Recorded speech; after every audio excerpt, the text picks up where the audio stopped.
Welcome, everybody. I'm here with Wendy Widder, author of the recent book, Every Road Goes Somewhere. This is the book that's already received a lot of rave reviews and has received the Illumination Book Awards stamp of approval. And so we're thrilled to talk to Wendy about it. I have to set the record straight by saying this is not an impartial, objective laboratory analysis we're doing here. Wendy and I have known each other for years, and I count her an esteemed colleague in ministry and in the academy, and I'm just thankful that we can have this opportunity to talk about the book today. So welcome, Wendy. Thanks. Good to see you. It's good to be seen. I guess one of the first things that comes to my mind about the book is that I think it's fair for me to ask you. You're a somewhat private person, so this is quite the expose of your inner being, and you've done quite a bit of soul searching here.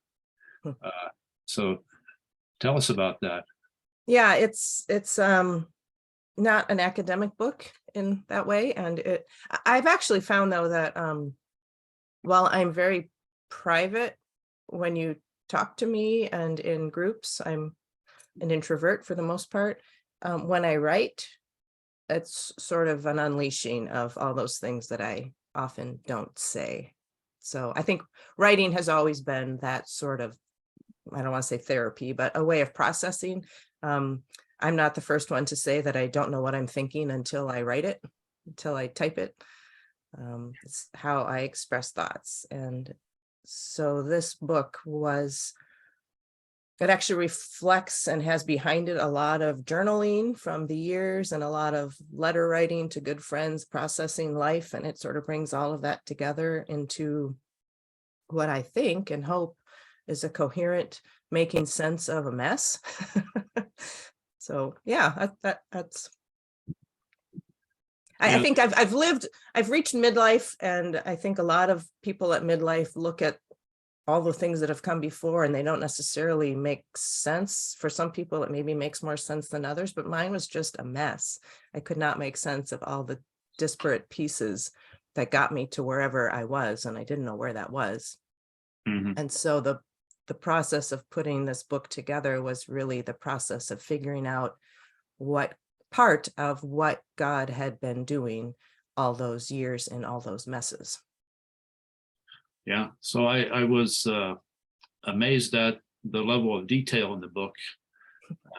And I think I said to you before in an email, you have an amazing memory, and you mentioned the journaling, but the journaling doesn't go back, I wouldn't think, to the first chapter where you tell about your earliest days. A lot of those are real memories. Well, as real as our memories are, who knows how many things I concocted. And Google is an amazing resource.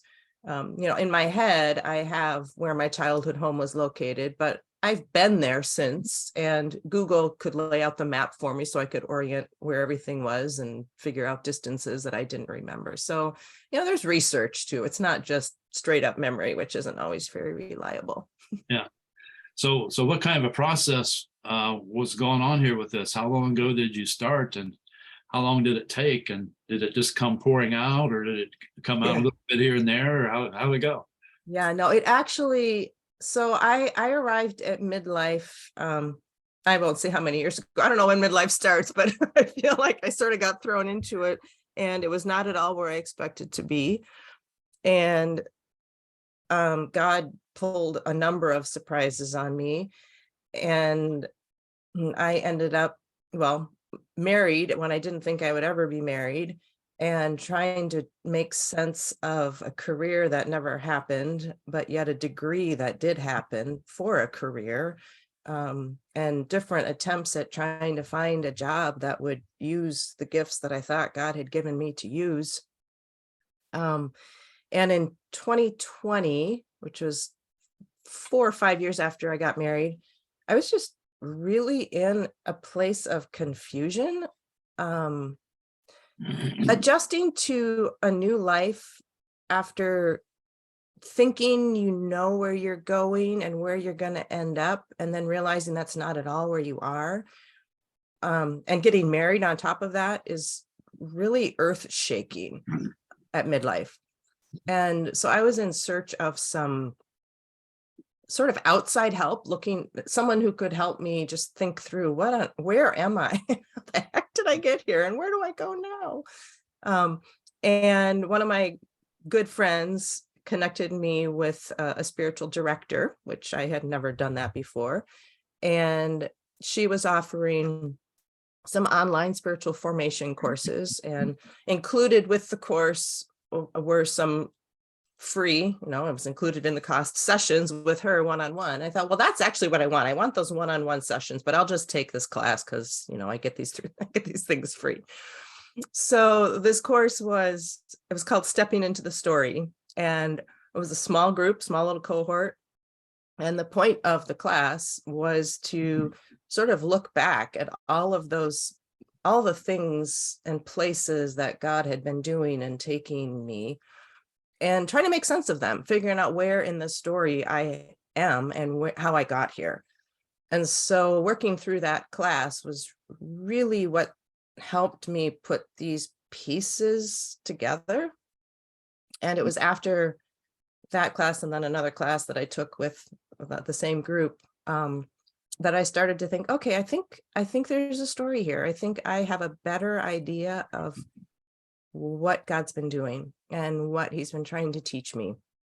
So that was 2020. I started outlining and thinking and trying to write, but writing is a very solitary thing. And without some kind of accountability, it often doesn't go anywhere.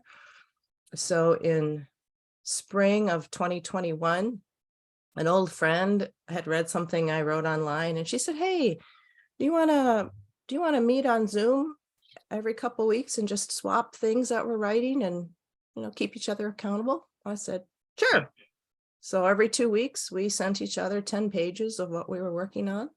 And that's how the book got written. Wow. I had to produce 10 pages every 2 weeks. Yeah, that's great to have That's that. a long answer, but yeah. Yeah, well, that's a good answer. I think the having a friend to sort of be an accountability partner or swap things with and just exchange ideas. I always found that writing was very lonely. I'm not a great social person either, but I found in writing longer projects, it really was difficult. It was a very isolating experience, and you're looking at other people's thoughts, and so you're having some socialization in that way. But reading a book about what someone thinks is really different than conversing with them like we are now. And I get what you're saying about the longer projects. I like writing shorter things now, so I don't have to. My perseverance is not what it used to be. Yeah, it really is an isolation marathon in some Yeah. ways to write a book. I was surprised by that. But I really did feel it. So trying to peel back the layers of the onion a bit. The book is called Every Road Goes Somewhere. It's a memoir about calling, and the ruling metaphor of the book is the road and the highway and the dead ends and the difficulties, the wrecks, whatever that block the road. So what in the book, what was probably the hardest part to recount? What were the hardest chapters? Yeah, there were several that were very hard, because to write memoir, you do have to show yourself. And to show myself, I had to relive it. I had to relive all of the experiences and the emotions that were part of those experiences. And some of the chapters, the memories are so far in the past that they've more or less calcified, and they were just sort of fun to remember all those things. But The chapter, let's see, is it the cave or the fork? I'm not sure which one, but where I was working Let at me my check. Let me check. I was working at my local church and not doing a very good job of it. Yeah, That that's the chapter was fact. difficult because I had to relive my just embarrassment and my humiliation at how poorly I functioned there. And that was hard. I really I'm embarrassed by it. It still makes me cringe. And I wonder that they didn't fire me, but they were such good people. But actually, the chapters that were hardest to relive were the ones where I was wounded and I would say betrayed. And that language has been challenged by some people who were involved in those things, but it's what I felt for sure. It's how I experienced them. So when I was working at the seminary, where by all accounts I would have been hired, and actually came into the job with the belief, and not quite a promise, but as close as administration could give to a promise, that I would be hired, and ended up with nothing. That felt like betrayal, and that was really hard to relive because a lot of some of those people I have not spoken to since. And so it feels like it's this, it's still sad to me. Yeah. And because those folks I had considered friends and mentors to some degree, that still, it was hard to relive it. And the avalanche chapter, which is a horrific story, about a search committee and a hiring process, and that was hard to relive, but those folks weren't the same kind of friends that the other folks had been. And so it was different. They were all hard to relive. And we joked at our house here because I would read each 10 pages to my husband as they were done. And so he got to relive these, or he got to live these stories because he wasn't there the first time. And I could see him get angry. I could just see him be upset by these things that had happened. Like, well, so that was hard. It was hard to see him own them and feel like he wanted to go beat somebody up. Like, you can't do that. Oh, yeah, they were hard. It was hard. Well, I think you've been very, I'm not even sure what word to use, wise for sure, but clear, but not, I mean, you're not trying to get revenge here. You're not naming real names. You're not trying to stick it to someone. No. And I think anyone who would challenge you using the word betrayed would have to be a person who didn't really look at the circumstances that you went through. And I would think someone who wouldn't feel betrayed by what happened to you in a couple of occasions would be a person who was, shall we say, a bit masochistic. How could someone not feel betrayed unless they thought, well, I deserved this all along, which would be, mentally a mentally messed up person, to use a technical term.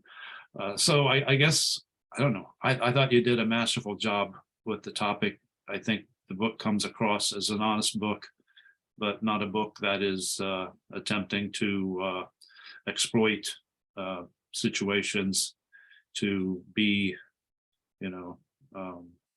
resentful and nasty and hurtful to others. So I don't know. Well, that's good to hear. Thanks. I think another thing that was hard was being honest with myself about what makes me tick. And actually maybe identifying in ways I had not seen quite so clearly before, how my approach to life and ministry and gifts and calling, and how all of that, without me really realizing it, was probably shaped more by culture than by truth. And just admitting that to yourself is hard. And then you have to be able to let go of it. And we don't let go of those things easily because they're so ingrained. Mhm. So that was hard. And that's still hard to make sure that I'm thinking correctly about whatever it is I do every day, and the things that I wish I were doing that, everyone else is doing. But coming back around and recognizing the source of that discontent, and that it really says more about me and my perspective and understanding of who God is and what he actually wants than it does about anything else. Yeah. Well, just coming at it from my side, I guess I would say my approach to female colleagues and female students was flawed deeply, and my thinking was I don't want to appear to be patronizing women, fellow faculty or students. So I just tried to treat everybody the same and not, bring any prejudice to women, because the women students especially showed me so much about what I used to think about role relationships and things, the typical male thinking that women are trying to boss you around, and you wear the pants and they're trying to wear the pants, and just a lot of rivalry that is I think a mistake. I found so many of the students that I taught who were ladies were simply trying to do what the men hopefully were doing, which was just to realize their calling and to equip themselves to do what God wanted them to do, whatever it was. They weren't looking to be big shots and push men around and run the church the way, sadly, a lot of male leadership models work. So I found that the more I talked to women students, and I would say to them, I'm really glad you're here. I think it's great, but I don't want to patronize you. They would say, "Go ahead and patronize me," because they felt a lot more downtrodden than I realized. I didn't realize it, and a lot of times I think it came from fellow students, unfortunately, not from faculty, but it was there just the same. And I found, I used to think I shouldn't make it plain that every person in this class has an equal voice. Every person in this class is free to speak, and every person in this class is needed by every other person to speak. But I would find sometimes that female students would not speak up as much, would just sort of sit and wait for the men to speak first or whatever. And, it took a long time for that to dawn on me. So as far as being any sort of a mentor to female students and colleagues, I think I was a deep failure. And so I'm just glad to speak with you about these things and continue learning about it. So tell me, well, go ahead. I think you wanted to respond. Well, I was going to say, I wouldn't call you a deep failure. You assess yourself from your perspective, of course, but I did not sense that when you and I were colleagues, and I appreciated the way that I felt like you affirmed me and stood up for me when some male students were less than charitable about my presence. But I think what you're saying resonates with me in a different area. So I was single for 25 years of my adult life and part of the church the whole time. And as I assume we both know very well, that the church has not historically, and historically, I mean recent history, been very good about dealing with singles in our midst. Yeah. We have this idolatry of the family and of couples, and I didn't fit in that. And what I would say to people sometimes is, because they really, well, we love you, we love singles, we want them here. Like, well, yeah, you do, I get that, but because singles don't fit the expected mold, I told my friends, you actually have to go out of your way to include them, because they're not just going to act like they fit here, because they don't. And it has to be an intentional act to include singles, not just tell them they're welcome. And that's hard. It's very hard, because it's not the norm. And so I think I want to be careful not to say that's the same thing, but it just struck me as it's similar. In some ways I felt like I've lived in that space in different ways for many years. I was single for so many years, and I'm married now, but we still don't fit the mold because we don't have any kids, and we're not going to have grandkids. And I don't fit the mold because I'm not a man. And so it's the waters I've swam in, but they're uncomfortable. Yeah. Well, I think I understand just a little bit of that, because Beverly and I don't have children either, and we've been in churches where that's basically how you relate to other adults. Mhm.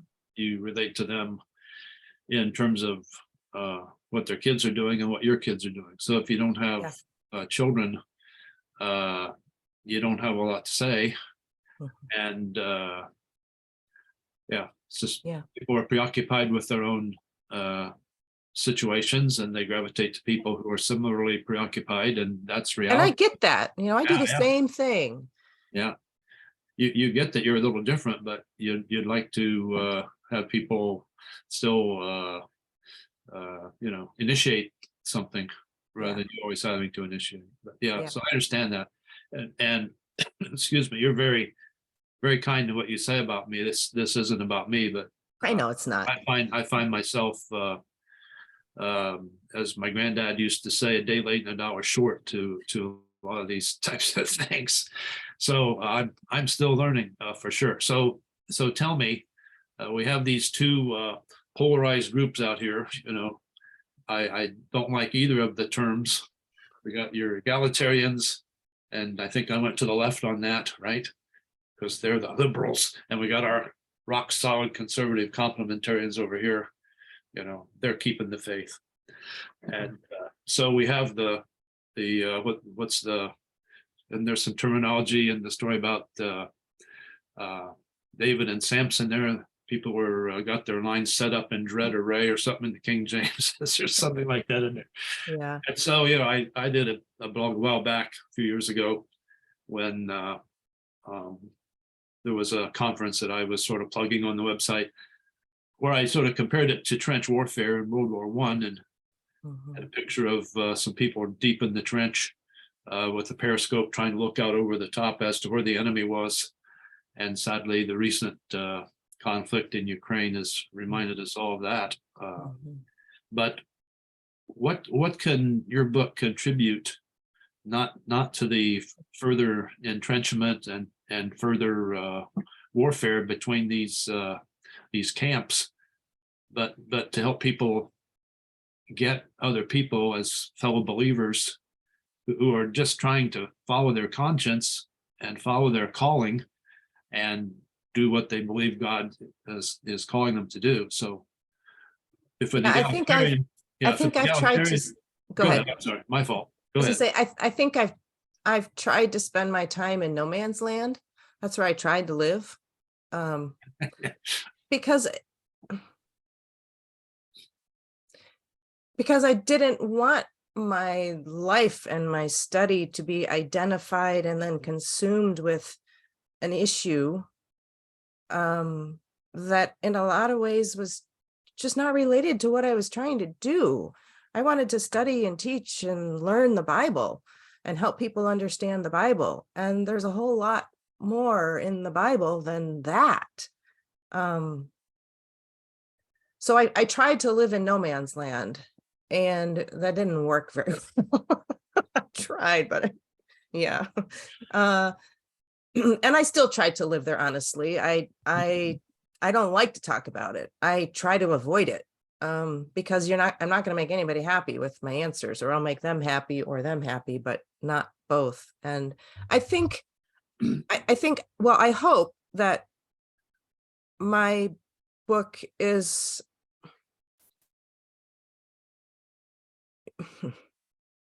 that people, wherever they are with respect to no man's land, can appreciate the intent of what the opposing side might be trying to do, and the bigger picture. And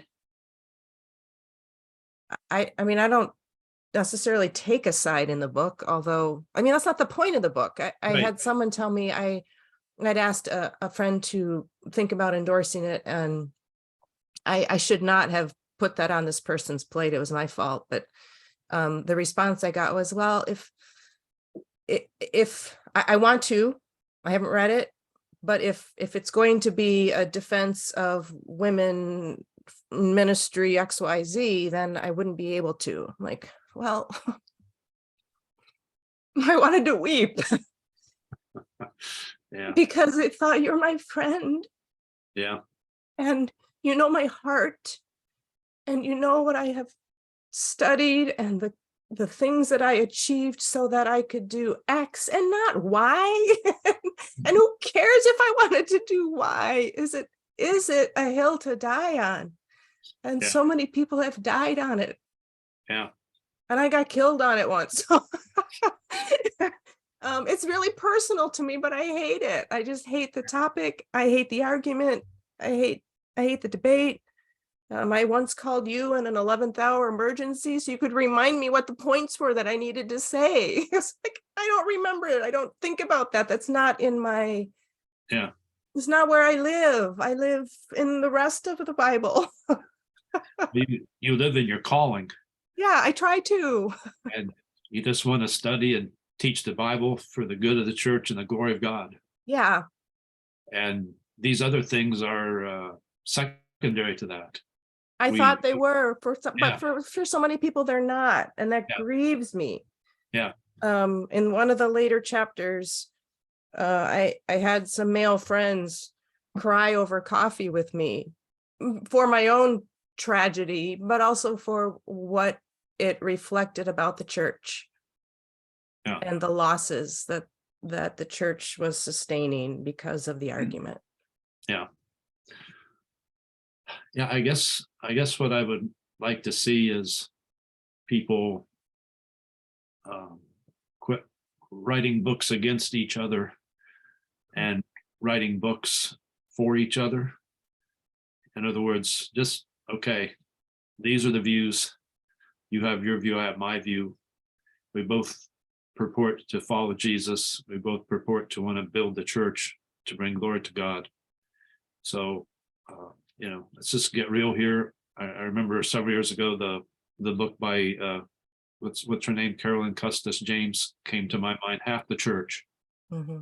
So whatever your view is, what are you doing for half the church? Mm-hmm. Why would you cut the church in half and only be ministering to half the church? You have to minister to the whole church. Yeah. So I guess what I would like to get out here to anyone who happens to be watching the video, that if you ask Wendy about her book, like her sweatshirt says, the book is not a book to buttress the egalitarian position. It's not a book to attack the complementarian position. I find those terms both extremely simplistic and not useful at all. This is a book about a lady who wants to follow God and do his will in her life, and that has been to be involved in the academy and to study hard and to teach in the church as well, and the difficulties that have come to her simply for trying to follow the calling that she had. So this isn't a book for egalitarians or complementarians. It's a book for both, and both can learn a lot from this book about either not going overboard with their position or perhaps dismissing half the church. Yeah, Yeah. I think that's true.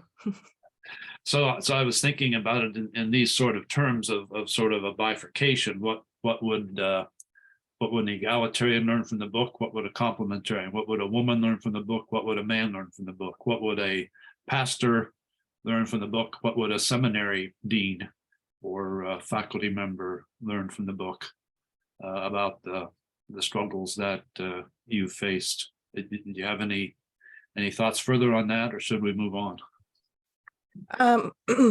Well, in some ways, I think, well, there are things probably for each of those groups to learn apart from why ever I wrote the book. I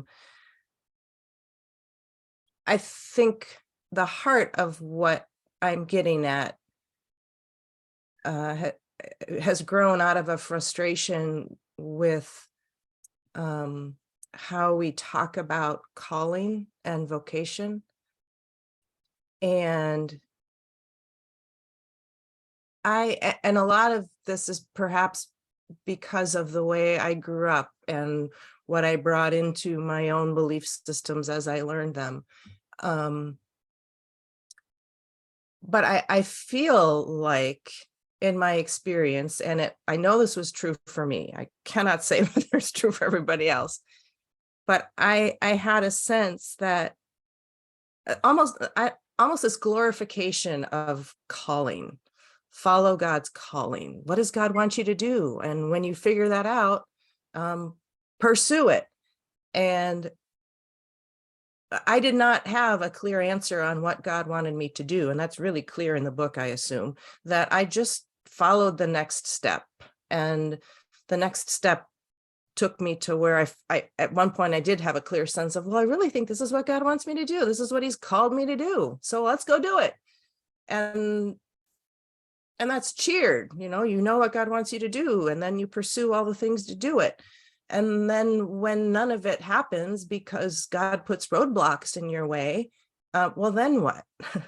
am I like, what does calling actually mean? And what does following your vocation and identifying your vocational call, what does that mean? And I think at the end of the day, for me, what it means is discipleship. That whatever it is I thought calling was, God's calling was, in some ways it's irrelevant because I can't make any of those things happen. And I tried to follow what I thought was God's calling. And at the end of the day, what God really wanted was daily choices to follow him wherever the road went or didn't go. Yeah, that's good. So this is a book that is a memoir about calling, the subtitle. And there's a great sentence on the top of the back cover, which says, "Why would God call you to a life he refuses to give you, or worse, takes away?" And that's fantastic, I think, way to put it. I can think back on some of the hard knocks, I received. I was basically fired from my first two teaching jobs, and I resigned from my third one because I couldn't abide any longer what was going on with the termination of tenured faculty members, clear violation of contracts that were signed. So we often hear horror stories about the churches, so why should it be any different in the academy, right? But the things that I've experienced are, sort of minor things compared to what you've gone through, I think. So the question that I guess that maybe we could conclude with pretty much is, so what is calling? And you already sort of answered it. It's discipleship. And I don't know, I think of three words, knowing, being, and doing, that might help, spread that out a little bit. So do you have any thoughts further about that? If this is a book is a memoir about calling, then how could you put it as succinctly as possible? Yes, I've been consumed most of my life by doing. I come from a long line of doers, get it done. And deadlines are suggestions in the sense that I'll get it done before the deadline. But I have tried to do and do and do and have been frustrated and thwarted, and God has closed doors. And um, I've had to learn to let go of the drive to do and learn that what God really wants is me, who I am, and how I interact with him. And it's hard to just boil that down into, a catchy sentence or something, but I'm not that we should not do, of course we have to do, but I've needed to learn a better balance between my value for doing and understanding, well, wait a second, that's not why God loves me. Yeah, I became a Christian when I was a senior in high school, and I immediately began going to interesting outings that they called youth rallies. And it seemed that the favorite text for those preaching at youth rallies was Romans 12:1 and 2. And Romans 12:1 and 2, which as most of us probably already have in mind, but I'll give the gist of it in case you don't. Romans 12:1 and 2 is about, in light of all that Paul has expounded about what God has done, we are to present our bodies, he says, as a living sacrifice. And the text goes on to describe how that is accomplished by the transformation of our minds. And I recall the only thing I got out of Romans 12:1 and 2 back in those days was you had to be a missionary. It was about, being a missionary. And if you couldn't be a missionary, then maybe you could be a pastor. But being a missionary was like the top of the heap. Mm-hmm. So that would obviously place the doing part above the being. Yeah. In other words, calling is about your vocation, yeah, and not so much about your character, right, or your your internal dedication to Christ. Which, as I look back on it now, I think that's really what Paul's getting at. And if you follow through with Romans 12, it's he begins to talk about how you relate to one another in the body of Christ. If you, whatever your gift is, then pursue it. But it all starts with that living sacrifice. Yeah. So what's the next project? You've got the Daniel volume and the Zondervan exegetical commentary on the Old Testament about to pop. How soon is that coming? Well, hopefully by the end of the year. I think their goal is probably the fall conferences. So hopefully by the end of the year. I'm working on an introduction to the prophets for B&H academic, which I have a year and a half to finish writing it. So don't look for that anytime soon. But yeah, I do editing for Baker Academic and Zondervan, and do stuff at my church and keep plenty busy. Good. So is Zuzu doing well there? Well, she is. She's okay. So you're sleeping there? She's ready for some exercise, so that's next. Okay. Take her out for a brisk walk, huh? Yeah, it's pretty cold here today, so it will be brisk. Well, here in Grand Rapids, it almost hit 50 yesterday. So it's like, spring has sprung in a sense, but we have wind chills below 0 today. Oh my goodness. Yeah, it's not nice. Yeah. Well, okay. Well, bundle up. Yeah. It's always great to speak with you, Wendy, and I count it an honor to have been your colleague. I still remember when we team taught hermeneutics, your lecture on how to read a psalm. I'm not sure I remember that, so someone did. I do, and I trust the students do too. So thanks so much, and you're welcome. God bless as you continue to